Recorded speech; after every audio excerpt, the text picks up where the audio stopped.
हम भी मोदीवादी हैं, हम भी जोगीवादी हैं, हम भी उनके साथ उनको वोटें डाल के ये उनके लिए नारेबाजी करके तो उनको मिन्नतें करके प्रार्थनाएं करके हम आगे लाते हैं कि ये हमारे बने रहें। पर इसलिए बने रहें कि आरएसएस का नाम लेके वोट लेके हमारे साथ अत्याचार किया जाए।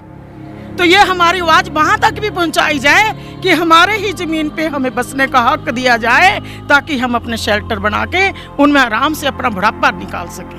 तो हमारी भी सुनाई की जाए, ताकि सब जो इतने व्याकुल हो रहे हैं, कई तो बेचारे पधार ही गए, बताओ कहाँ जाए कहाँ जाए। गवर्नमेंट क्वार्टर में रह रही है और थोड़ी देर बाद रिटायर हो जाएगी, बेचारी कहाँ धक्के खाएगी, कहाँ बेचारी मतलब देगी। वो इस गीता में लिखा है ना अत्याचार करो ना अत्याचार सहो।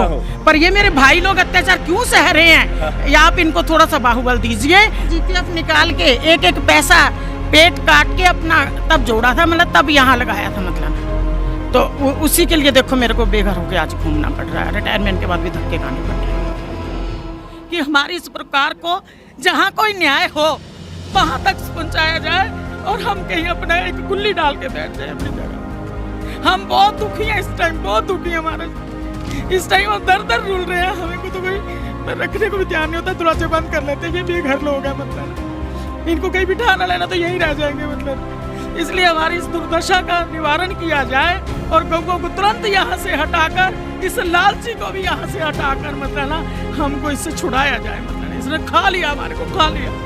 हिमाचल के नेता अगर भूमाफिया का साथ ना देते तो आज इस बुजुर्ग माता के सिर पर छत होती। ऊना के जलग्रां टप्पा में लगभग 40 परिवारों ने अपने जीवन की जमा पूंजी लगाकर जमीन खरीदी थी।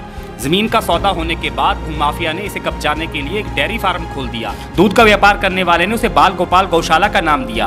भूमाफिया पहले दिन से जानता था कि जमीन हड़पने का सुलभ तरीका यही है कि भूमि पर धर्म के नाम पर गौशाला और मंदिर बना दिया जाए। हिंदू धर्म को बदनाम करके 420 करते हुए भूमाफिया ने बिजली विभाग के अधिकारियों की मिली भगत से गैर कानूनी तरीके से बिजली कनेक्शन भी ले लिया। सरकारी अधिकारियों, भूमाफिया और नेताओं ने लोगों की जमीनें हड़पने का फुल प्रूफ प्लान तैयार कर लिया और भोले भाले लोगों को कोर्ट कचहरियों और बाबुओं के दफ्तरों में धक्के खाने को विवश कर दिया। बाबू नेताओं की गुलामी में व्यस्त रहे और भूमाफिया की दबंगे की जाने लेती गई।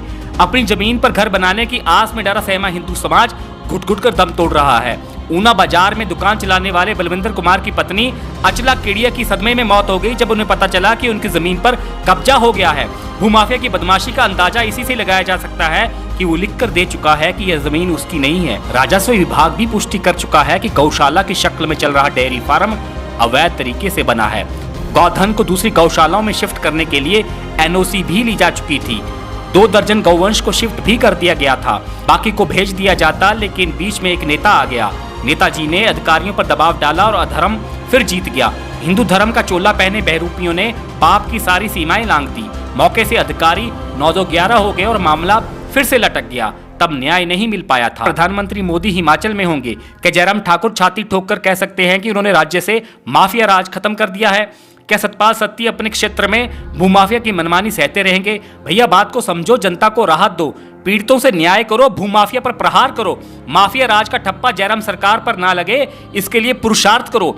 बेबस जनता का सहारा बनो, बदमाशों को उनकी असली औकात दिखाओ। सुनने में आया है कि 1-2 लोग ही हैं जिन्होंने 420 करके सालों से बेकसूर लोगों का खून चूसा है। इस सरकार में तिल तिल कर जी रहे लोगों के आंसू पोंछे जाएं। जो नेता इस भूमाफिया की ढाल बने बैठे हैं, उन्हें भी सोचना चाहिए कि अहंकार बड़े बड़ों की लुटिया डुबो देता है। इतिहास ऐसे नेताओं को माफ नहीं करता। पापों का घड़ा एक दिन तो भरता ही है। जलग्रां के इस डेयरी फार्म से गौ माता को बाथड़ी और दूसरी गौशालाओं में शिफ्ट किया जाए और बिलखते लोगों को सम्मान से उनकी अपनी जमीनों पर बसाया जाए। जो भूमाफिया कब्जा करके बैठा है उस पर कार्रवाई की जाए। योगी बाबा की तरह बुलडोजर से काम लिया जाए। भाजपा को समझना चाहिए कि सुशासन और राजनीतिक इच्छा शक्ति ही आपकी सरकार रिपीट करवाएगी। भूमाफिया को शेल्टर देकर तो सिर्फ बदनामी ही हाथ आएगी। इस लालची को भी यहाँ से हटाकर, मतलब ना हमको इससे छुड़ाया जाए। मतलब इसने खा लिया, हमारे को खा लिया।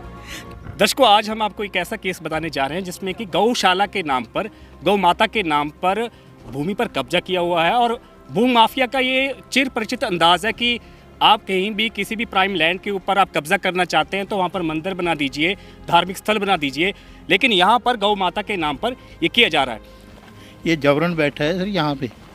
तो नाम क्या बंदे का? बंदे का नाम सर सुशील कुमार। ठीक है। तो हम लोग सर कोरोना काल की वजह से ये केस भी आगे नहीं प्रोसीड कर पाए। डेढ़ समय मिलती रही, और उसके बावजूद भी इसने उस दौरान में इस मंदिर को बनाया है। जी जी जी, मैं कैमरा पर्सन से कहूँगा एक बार मंदिर दिखाइए जरा। तो ये मंदिर जो है ये ताज़ा बना है, हाँ जी, ये लैंड आपकी है। बिल्कुल सर। तो आपने क्या श्रद्धापूर्वक ये मंदिर बनवाया है? सर ऐसा कुछ नहीं है, ये जबरन चोरी से बनाया गया है। जी जी। चोरी से बनाया उसने। आपका शुभ नाम जी? मेरा नाम सरला शर्मा। जी जी जी। हाँ जी, चोरी से बनाया सर, और केस के चलने के बावजूद बनाया, जबकि केस चल रहा था, उसी ने किया हुआ केस भी, उसके बावजूद भी इतना निडर है वो, पॉलिटिकल इतना उसको बैकग्राउंड है कि बैक दी जा रही है, मतलब ना कि तू बना, हम खड़े हैं तेरे साथ, मतलब ना। तो वो ऐसे जद्दोजहद को ना गवर्नमेंट को कुछ मान रहा है, ना हम लोगों को कुछ मान रहा है। और मैं एजी पंजाब से रिटायर हुई हूँ, मैंने सोचा था मैं कहीं बैठूंगी, मतलब ना, तो इतने बुढ़ापे में मेरे को रुलना पड़ रहा, मतलब ना। मैं देख रहा हूँ कि आपने भगवा वस्त्र धारण कर रखे हैं। हाँ, मैंने यही सोचा था कि आश्रम बनाऊंगी, मतलब ना, और मेरा 3 कनाल जमीन थी, मतलब ना, अब यहाँ 1.5 बोल रही है, 1.5 कहीं बोल रही है, चलो वो तो बात का बेटर है, मतलब ना, पर कम से कम ये मतलब हमारे को सांस तो लेने दे, कहीं बैठने तो दे। ये कहता नहीं कर लो, मेरा क्या करना है, मतलब मेरे साथ तो गुंडे हैं। जी जी जी जी। गुंडों से सबसे बात करेंगे हम, सबसे बात करेंगे, किसी को कोई जल्दी नहीं है। दर्शकों, मामला ये है, ज़मीन इनकी है, काबिज कोई और हो गया। जब उसे कहा कि भैया अब ज़मीन तुम खाली करो, या फिर ये खुद अपनी मर्जी से ये खाली करवाना चाह रहे हैं, लेकिन ये कर नहीं पा रहे हैं। आप देखिए कि घुटन कितनी ज़बरदस्त है कि भाई आपकी ज़मीन है और आप उस पर काबिज नहीं हो पाते हैं, कारण किसी ने यहाँ पर गौशाला खोल दी है, और अब तो ये मंदिर भी बना दिया गया है। तो कुछ बहरूपियों को लगता है कि धर्म के नाम पर वो लोगों की ज़मीनें कब्जा लेंगे, और ये भूमाफिया का काम होता है। और ये ऊना के अपने गाँव का नाम बताइए, जो ये गाँव है, इस गाँव का नाम क्या है जी? जलग्रां। जलग्रां। हाँ जी, देखो जी, ऐसे हमने यहाँ ज़मीन ली थी कि यहाँ अपना घर बनाएंगे, मगर इस आदमी ने जो गौशाला है वो अवैध रूप से बना रखी है। जब इसको बताया गया कि भी ये ज़मीन तो हम लोगों की है, आप इसको खाली कर दो, तो इसने आनाकानी की और किसी की बात नहीं मानी, और हमने ऑफिसर्स को भी अप्रोच किया, उनके सामने एग्री कर गया ये कि मैं खाली कर दूंगा, गौइयों को यहाँ से ले जाऊंगा, मगर प्रैक्टिकल इसने उसमें भी बाधा डाली, और हम लोग बिल्कुल बेबस खड़े हैं। कई दफ़ा हम अपने लोकल लीडर को भी मिले, सत्ती जो हमारा एमएलए है, मगर फिर भी पहले थे एमएलए। हाँ, अब जो है ना, उनके कहने से भी इसने कुछ नहीं किया, और इसको जो है को पॉलिटिकल शेल्टर है कि ये किसी की बात नहीं मानता, और हम लोगों को बेवजह ही परेशान कर रहा है। ये करता क्या है? ये इसमें है आयुर्वेदिक हॉस्पिटल में सर्विस करता है जी। दर्शकों, उनसे भी बात करेंगे हम। सुशील कुमार शर्मा। जी जी। और भी यहाँ पर कुछ आपको गौशाला दिखाते हैं कि देखिए, मानते हैं कि यहाँ गौशाला है और यहाँ पर गौ माता भी है, और लेकिन ये जो लोग हैं जिनकी ये ज़मीनें हैं, इन्होंने खर्चा करने की कोशिश भी की, उन्होंने पैसे भी आई थिंक इकट्ठे करके दिए हैं। हाँ, जी जी जी जी जी। हमने सेवा करी यहाँ पे पूरी। हमें पता नहीं था कि ये गौशाला इतनी ये एनक्रोचमेंट गलत इंटेंशन से करेगा। हमने इसको कहा तू गौशाला छोड़ दे, ये लोग बेचारे बड़े कई बुजुर्ग बहुत ज़्यादा हैं, वो कह रहा नहीं मैं छोड़ दूंगा, अगले हफ्ते मेरे को माता का सपना आया, मैं छोड़ दूंगा, फिर कहता अब नहीं मैं छोड़ूंगा, मेरा विचार बदल गया, और वो एक्सपेंशन करता रहता है, और जब भी देख लो कोई नया रेज कर देगा स्ट्रक्चर। और फिर हमने गवर्नमेंट के पास गए, डीसी ऊना और एडीसी ने हमारा इससे कॉम्प्रोमाइज़ करवा दिया। ये कह रहा मैं लैंड छोड़ दूंगा क्योंकि मेरी है नहीं है, तो आप मेरी गौएँ दूसरी गौशाला में शिफ्ट कर दो एनओसी लेके। हमने एनओसी लेके इसकी गौएँ शिफ्ट करने लगे। एक गौशाला में हमने 30-40 गौएँ शिफ्ट करी, दूसरी में जब करने लगे तो ये कह रहा मैं नहीं जाने दूंगा। इसने गुंडे बुला लिए, हमारे पास उस दिन का वीडियो भी है, और एडमिनिस्ट्रेशन भी सारी यहीं थी, या एसडीएम था, तहसीलदार था, और तब हमारे पास शिफ्टिंग के लिए अथॉरिटी थी, लेटर था, हमने शिफ्ट करनी थी, और गवर्नमेंट ने हमें वेटनरी डॉक्टर दिया था, प्रोटेक्शन दी थी। लेकिन इस बंदे ने पॉलिटिकली प्रेशराइज करवा के एडमिनिस्ट्रेशन को भी रुकवा दिया। एडमिनिस्ट्रेशन हमारी मिन्नतें करने लगी कि आप शिफ्ट ना करो, बाद में कर लेना, हमारे जो भी हुआ पॉलिटिकल प्रेशर आ गया पीछे से। अब ऐसे लोग पॉलिटिकल इतने बेचारे बुजुर्ग, और एक हमारे बुजुर्ग तो बेचारे आज पारस हॉस्पिटल पंचकूला में एडमिट हैं, वो इतने दुखी हो गए, इतने बूढ़े थे, उन्होंने इनकी मिन्नतें करी, घुटनों को हाथ लगाए भी हमारी लैंड छोड़ दो, लेकिन ये बंदा इतना शातिर है, ठीक है, वो सुनता नहीं है, और ये केस डाल दिया जाके कोर्ट में कि ये लोग मेरे को धमकाते हैं आके। और हमारे पास वीडियो है, और इसने अवैध रूप से बिजली का कनेक्शन ले रखा है, और ये बिजली का कनेक्शन भी किसी नहीं, दूसरे गांव का है। मगर किसी की परवाह नहीं करता, ना एडमिनिस्ट्रेशन की ना हम लोगों की। और पॉलिटिकली पीछे से साउंड आइए है। आप वहाँ छाया में आइए, आइए छाया में आइए। दर्शकों, आप देख रहे हैं कि बुजुर्ग यहाँ पर पहुंचे हैं और इतनी तपती गर्मी में ये अपने अधिकारियों के लिए लड़ रहे हैं। हम अक्सर कहते हैं कि जयराम सरकार कहती है कि हम रिपीट करना चाहते हैं, तो भैया ऐसे गुंडा राज में, ऐसे भूमाफियों के आगे अगर आप हथियार डाल देंगे, आपके अधिकारी जो हैं वो किसी नेता का कॉल आता है तो वो अपनी ड्यूटी से मुकर जाते हैं, जबकि यहाँ पर बड़े स्मूथली इस गौशाला को शिफ्ट किया जा रहा था, लेकिन बीच में अड़ंगा अड़ाते हैं कुछ नेता। तो गौ माता के नाम पर आप देख सकते हैं कि यहाँ पर एक पूरी बहुत बड़ा रकबा जो है वो हथियाया गया है, और ये लोग ऐसे नहीं है कि ये गौशाला के खिलाफ है, लेकिन ये यही कह रहे हैं कि किस्म देखो इस गांव की, जी, जी, जी। क्या गांव की किस्म है। बिल्कुल बिल्कुल बिल्कुल। और एक बात जो मुझे और पता लगी है कि गौशाला तो ठीक है, गौशाला तो है, लेकिन यहाँ पर दूध का भी बड़े लेवल पे व्यापार किया जाता है, क्योंकि मिल्क भाई साहब ऐसी कमोडिटी है जो कि बहुत रेयर है, आसानी से अब दूध नहीं मिलता है, तो दूध से भी पैसे कमाइए आप और बाकी चीज़ों से भी, और हरास भी करिए डोनेशन के नाम पे भी। जी जी। डोनेशन अगर आती है तो फिर तो बहुत ही मतलब, और मैं हिंदू समाज के उन लोगों से कहना चाहता हूँ जो इस गौशाला से जुड़े हैं कि कृपया ये अवैध रूप से बनी है, ये अधर्म करके कब्जाई हुई ज़मीन के ऊपर ये गौशाला बनी है, तो कृपया यहाँ पर आप डोनेशन भी बंद करिए। जी छज्जू राम जी कुछ कह रहे थे। जी जी, आप कह रहे थे कि इस गौशाला को जो मीटर जो वहाँ पर जो बिजली कनेक्शन लगा हुआ है, वो असल में इस जगह का है ही नहीं। हाँ, वो अवैध रूप से इसने ले रखा है। पता लगा है कि बसोली गांव के किसी नाम पे ले रखा है। नंबर 2, हम सब लोगों के पास हमारी वैध रजिस्ट्रियाँ हैं जो बिल्कुल ठीक ठाक हैं, मगर फिर भी हमारी कहीं सुनाई नहीं हो रही। हालांकि इसको डायरेक्शन भी दी एडीसी ने कि भाई तुम जगह को खाली करो, मगर इस आदमी लेटर भी हमें दे दिया, अब एडमिशन ने, PMO में कंप्लेंट डाली। हाँ जी, हमने एक पीएमओ कंप्लेंट डाली थी, उसके पीएमओ ने इनको रेफर किया डीसी को, डीसी ने अपने लेवल का इंक्वायरी की एडमिन ने, और उन्होंने एक हमें रिप्लाई दिया है कि हमने पूरी इंक्वायरी कर ली है, गौशाला के नाम पे यहाँ कोई जगह है ही नहीं। मगर फिर भी ये हम लोगों को परेशान कर रहा है, कानून को मानता नहीं है, ना हमारी किसी प्रार्थना को मानता है। जी जी जी जी, आप बोलना चाह रहे हैं कुछ? जी जी, ये बताइए जरा, ये बिजली का जो अभी इन्होंने बताया कि इस पे देखिए किस पे कनेक्शन लिया हुआ है। ये कनेक्शन जो दिया गया है या एप्लीकेशन जो दी गई थी, वो दी गई थी अपने बसोली के गांव में, और ये जब हम इस खसरा नंबर के बारे में डिटेल लेने पटवार खाने गए थे तो वहाँ से ये पता चला था कि ये भी जो खसरा नंबर है ये ऑलरेडी बिक चुका है। तो लेकिन कनेक्शन जो है वो बसोली लिया गया, और दिखाया जो लिया गया मतलब एप्लीकेशन जो दी गई वो बसोली के लिए दी आप गई। बता सकते हैं कि ये किसने दी है? ये रवि शारदा जी हैं जिन्होंने एक्चुअली यहाँ पर शुरू की थी, कनेक्शन लिया था। ठीक है ना, रवि कुमार यहाँ पर। ठीक है जी। तो ये इन्होंने अप्लाई किया है। हाँ जी, इवन जो इनकी फर्द भी जो लगी हुई है पीछे, वो बेसिक अब ये कनेक्शन जो है 2013 में लिया गया था, और जबकि जमीन 2009 में ले रखी सबने। और जब हम आते भी थे तो यानी कि आपके ज़मीन खरीदने के चार साल बाद, हाँ 3 साल के बाद उन्होंने 6 दी, कईयों की 8 की है, कईयों की 8 की है। ठीक है। इवन यहाँ तक जब कोर्ट केस किया हमारे ऊपर इन्होंने कि हरासमेंट का, कि ये हमारे नॉर्मल बिजनेस में जो है दखलंदाजी कर रहे हैं या मुझे थ्रेट है, तो कोर्ट ने स्टे दे दिया था कि किसी तरह की कंस्ट्रक्शन ना हम करेंगे ना ये करेंगे।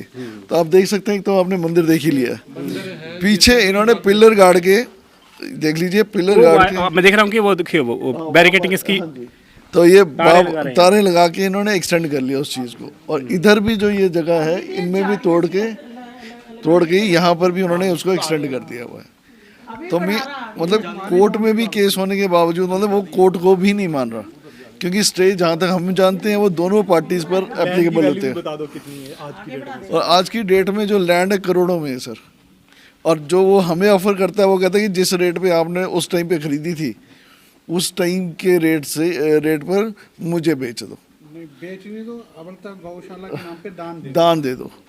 और नहीं तो कई जगह पर तो उसने बोला कि 10,000 रुपये मल्ले में भी नहीं बिकेगी ये, तो आप इसको छोड़ ही दो सर। तो ठीक है। तो भूमि हथियाने का ये एक तरीका। जी जी, आप बता सकते हैं कि गौशाला स्टार्ट कब की होगी? ये 2013 में इलेक्ट्रिसिटी कनेक्शन के लिए अप्लाई किया, उसी समय ये गौशाला यहाँ पे शुरू हुई है कि गौशाला के नाम पे इलेक्ट्रिसिटी कनेक्शन और दूसरे साधन जो उन्होंने लेने थे उसके नाम से अवैध छोटा सा एक कमरे में गौशाला शुरू की थी, नेयर बोर्ड को 5-7 मरले में, और आज की डेट में ये 15 कनाल ज़मीन को कब्जा करके बैठे हुए हैं। ना तो ये इस चीज़ को कि जब अपने आप ये कोर्ट में भी दे रहे हैं, बाकी सभी जगह दे रहे हैं कि मेरे नाम पे ज़मीन नहीं है, गौशाला के नाम पे ज़मीन नहीं, तो आप कब्जा कहाँ से कहाँ बढ़ता जा रहा है। अगर आपके पास 5 मरले ज़मीन का एक कब्जा था, आप उसके ऊपर गौशाला थी, गौ सेवा करनी है, गौ सेवा वहाँ से हो जाती है। आप यहाँ पे 15 कनाल ज़मीन के कब्जा करके उसके बाद उसको आगे एक्सटेंड करते जा रहे हो। अभी ये सामने हमने बाउंड्री वाल दी थी, 3 लाख रुपया खर्चा करके हमारी ये पूरी ज़मीन की बाउंड्री वाल है, सामने आप दिखा दीजिए। अब वो बाउंड्री वाल देखो जैसे सीमेंटेड पीछे से आ रही है, उसको अभी अभी तोड़ा है ये, वो सामने एक फट्टा लगा के सारी गौशाला गौएँ उधर भेज दी हैं। अच्छा, वो किसका लैंड है? ये हमारी है, ये बाउंड्री वाल हमने की हुई है। ये चीज़ दर्शकों आप देख सकते हैं कि ये यहाँ पर एक 4 दीवारी की गई थी अपने प्लॉट की। ये प्लॉट है, क्या नाम है जी उनका? देसराज मेहता। देसराज मेहता जी ने अपने प्लॉट की 4 दीवारी की, लेकिन देखिए कि भूमाफियाओं ने क्या किया कि इस 4 दीवारी को यहाँ से तोड़ा और यहाँ पर गऊ घुसा दी। तो ये अधर्म जो है गौ माता के नाम पर क्यों हो रहा है और यहाँ का प्रशासन कर क्या रहा है? इनकी सुनी क्यों नहीं जा रही? आपको क्या लगता है कि सुनी क्यों नहीं जा रही भाजी? जी हम तो अपनी तरफ से रिक्वेस्ट ही कर सकते हैं। नहीं, कारण अभी तक का निष्कर्ष आपने क्या निकाला है कि ये क्या हो रहा है? हड़पना चाह रहा है वो। अभी तक तो वो अपना पॉलिटिकल प्रेशर बता रहा है कि मैं जो कर सकता हूँ वो करता जा रहा है, कहीं पे रुकने का नाम नहीं है। एक्सटेंड जहाँ पे होता है आगे के आगे चलता है। वो कहाँ 5 मरले पे गौशाला बन के आज वो 15 कनाल ज़मीन को कब्जा करके, उसके बाद हमारी 10 कनाल लैंड ये बाहर की तरफ है, जहाँ पे उसने अपनी इन गोबर फेंकने के लिए और जो गौएँ यहाँ पर मर जाती हैं उन को दबाने का काम यहाँ पे किया जा रहा है। हमारी लैंड के बीच में उसी को खोद के वहीं पे जैसे कोई गौधन की मृत्यु हो जाती तो गाय की नस्ल देखो कौन सी है, स्ट्रे तो है ही नहीं। जितनी गायें हैं सभी की साहिवाल हैं, कुछ यहाँ पर मैक्सिमम साहिवाल भी हैं। और तो दूध जी मतलब बिजनेस करने वाला काम है कि बिजनेस चली जा रहा है, डोनेशन आई जा रही है, औरों को परेशान करना है। हम लोग तो अब आके पहले ज़मीन खरीदी उसके लिए पैसा दिया, आज केस लड़ रहे हैं उसके लिए पैसा दे रहे हैं, उसके बाद भी हरासमेंट है। इनके पास तो फ्री की फंडिंग आ रही है, हो सकता है सरकारी फंडिंग भी गौओं के नाम पे जो गौओं को 500 रुपये प्रति मिलता है, 500 रुपये प्रति गाँव मिलता है, वो भी मिल रहा होना है। जब तक सरकार को ये पता है कि अवैध गौशाला, और हम इस 2016 से इसके ऊपर कार्रवाई कर रहे हैं, इसके साथ बातचीत कर रहे हैं, एडमिनिस्ट्रेशन के साथ बातचीत कर रहे हैं। अब 6 साल से लगातार लड़ रहे हैं जी। तो उसके बाद भी बताओ ना, लिख के दे दिया। हाँ, अब रिटर्न हमें दिया उसने कि मेरी गौशाला नहीं है। और अभी एडमिनिस्ट्रेशन को जब हमने पीएमओ को एप्लीकेशन दी तो पीएमओ से जो लोकल एडमिनिस्ट्रेशन से उन्होंने कार्रवाई करवाई, उसमें डीसी साहब ने अभी हमें लेटर दिया है कि हमने एसडीएम साहब से और डीआरओ से ये सारी कार्रवाई करवाई, सारी छानबीन हुई, उसमें ये गौशाला के नाम पे 1 भी इंच ज़मीन नहीं है। उसके बाद अवैध कब्जा, और क्या इसको फंडिंग हो रही है? सरकार की तो नहीं इसको फंडिंग दे रही है गौओं को देख के। तो ये सारी चीज़ें फंडिंग और ये चीज़ें रुकनी चाहिए।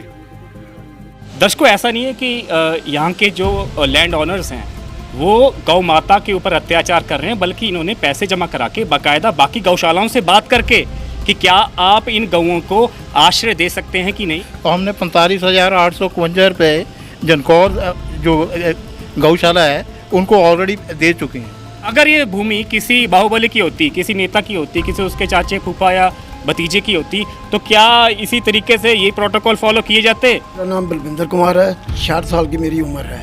मैं 2006 ਦੇ ਵਿੱਚ ਮੇਰੀ ਵਾਈਫ ਨੇ ਇੱਕ ਸੁਪਨਾ ਦੇਖਿਆ था जगह खरीदਣ ਦਾ ਤੇ ਰੱਕੜ ਕਲੋਨੀ ਦੇ ਵਿੱਚ ਆਪਣਾ ਜੇਵਰ ਵੇਚ ਕੇ ਜਗ੍ਹਾ ਖਰੀਦੀ। ਇਸ ਕਰਕੇ ਖਰੀਦੀ ਮੇਰੀ ਇੱਕ ਲੜਕੀ ਸੀ ਤੇ ਵਾਈਫ ਨੇ ਸੋਚਿਆ था ਵੀ ਲੜਕੀ ਨੂੰ ਚਲੋ ਇੱਥੇ ਜਗ੍ਹਾ ਲੈ ਕੇ ਆਸ਼ੀਆਨਾ ਬਣਾ ਲਵਾਂਗੇ ਤੇ ਅਸੀਂ ਸਾਡਾ ਜਿਹੜਾ ਬੁਢਾਪਾ ਹੈ ਬੇਟੀ ਦੇ ਨਾਲ ਹੀ ਚਲਾ ਮਤਲਬ ਚੱਲਦਾ ਰਹੇਗਾ। ਮਗਰ ਜਿਸਲੇ 2012 ਦੇ ਵਿੱਚ ਵਾਈਫ ਨੂੰ ਇਹ ਪਤਾ ਲੱਗਿਆ ਵੀ ਉਹ ਗਊਸ਼ਾਲਾ ਦੇ ਵਿੱਚ ਨਜਾਇਜ਼ ਕਬਜ਼ਾ ਕਿਸੇ ਨੇ ਕਰ ਲਿਆ ਹੈ। ਉਹ 14 ਦਸੰਬਰ 2012 ਨੂੰ ਮੇਰੀ ਵਾਈਫ ਦੀ ਇसी ਸਦਮੇ ਵਿੱਚ ਹਾਰਟ ਸਾਇਲੈਂਟ ਅਟੈਕ ਹੋ ਕੇ ਡੈਥ ਹੋ ਗਈ। ਜਿਹੜਾ ਡੀਸੀ ਸਾਹਿਬ ਦੇ ਨਾਲ ਸਮਝੌਤਾ ਹੋਇਆ ਤਾਂ ਉਸ ਸਮਝੌਤੇ ਵਿੱਚ ਸੁਸ਼ੀਲ ਕੁਮਾਰ ਦੇ ਸਾਈਨ ਵੀ ਹੈ। ਇੱਕ ਟਰੱਕ ਲੋਡ ਹੋਣ ਤੋਂ ਬਾਅਦ ਸੁਸ਼ੀਲ ਕੁਮਾਰ ਨੇ ਕਿਸੇ ਪੋਲੀਟੀਕਲ ਬੰਦੇ ਨੂੰ ਫੋਨ ਕਰਾਇਆ। ਉਹ ਪੋਲੀਟੀਕਲ ਬੰਦੇ ਦਾ ਫੋਨ ਡੀਸੀ ਸਾਹਿਬ ਨੂੰ ਆਇਆ। ਡੀਸੀ ਸਾਹਿਬ ਨੇ ਉसी ਵਕਤ ਐਸਪੀ ਸਾਹਿਬ ਨੂੰ, ਐਸਡੀਐਮ ਸਾਹਿਬ ਨੂੰ, ਤਹਿਸੀਲਦਾਰ ਸਾਹਿਬ ਨੂੰ ਮੌਕੇ ਪਰ ਭੇਜਿਆ। ਔਰ ਗਊਸ਼ਾਲਾ ਦਾ ਜਿਹੜਾ ਕੰਮ ਹੈ ਰੁਕਵਾਤਾ, ਜਿਹੜਾ ਟਰੱਕ ਲੋਡ ਕੀਤਾ ਤਾਂ ਉਹ ਵੀ ਵਾਪਸ ਬੁਲਾ ਲਿਆ। ਪ੍ਰਜਾਪਤੀ ਜੀ ਨੂੰ ਫੋਨ ਆਇਆ, ਪ੍ਰਜਾਪਤੀ ਜੀ ਨੇ ਮਤਲਬ ਮੌਕੇ 'ਤੇ ਤਹਿਸੀਲਦਾਰ ਸਾਹਿਬ ਨੂੰ, ਐਸਡੀਐਮ ਸਾਹਿਬ ਨੂੰ ਤੇ ਫੋਰਸ ਵਗੈਰਾ ਭੇਜੀ, ਜਿਹਦੇ ਨਾਲ ਕੰਮ ਰੁਕ ਗਿਆ ਹੈਗਾ। ਅੱਜ ਤੱਕ ਕੋਈ ਮਤਲਬ ਸਾਡੀ ਸੁਣਵਾਈ ਨਹੀਂ ਹੋਈ, ਕੇਸ ਲੰਬੇ ਤੇ ਲੰਬਾ ਪੈ ਰਿਹਾ, ਮਹਿੰਗਾਈ ਹੋ ਰਹੀ है, ना जगह खाली हो रही है ना बन रही है। कैमरा पर्सन से एक बार दिखाइए जरा, ये देखिए ना, अ प्रोडक्ट ऑफ श्री बाल गोपाल गौ सेवा संस्था 5 लीटर फिनाइल बन रही है। क्या बन रहा है, मतलब क्या है ये?